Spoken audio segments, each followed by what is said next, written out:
സ്വർണ്ണവിലയിൽ വൻ വർധന. പവന് 10,200 രൂപ കൂടി 1,23,120 രൂപയായി.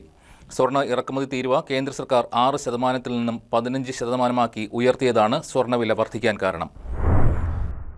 സ്വർണത്തിന്റെ ഇറക്കുമതി തീരുവ കേന്ദ്ര സർക്കാർ 6% നിന്ന് 15% ഉയർത്തിയതിന് പിന്നാലെയാണ് സംസ്ഥാനത്തെ സ്വർണ്ണവിലയിൽ റെക്കോർഡ് കുതിപ്പ് ഉണ്ടായത്. ഗ്രാമിന് 1,275 രൂപ വർദ്ധിച്ച് സ്വർണ്ണവില 15,390 രൂപയായി. പവന്റെ വില 10,200 രൂപ വർദ്ധിച്ച് 1,23,120 രൂപയിലെത്തി. സംസ്ഥാനത്ത് ഒറ്റ ദിവസത്തിൽ ഇത്രയും വില കൂടുന്നത് ഇതാദ്യമാണെന്ന് വ്യാപാരികൾ പറഞ്ഞു.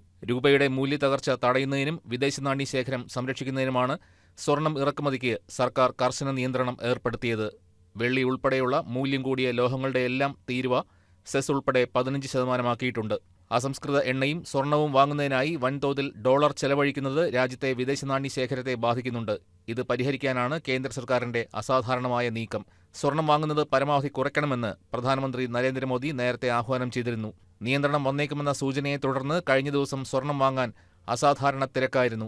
വില കൂടിയ സാഹചര്യത്തിൽ ലാഭമെടുക്കാനും നിക്ഷേപകർ ശ്രമിച്ചേക്കും. News desk KCB news.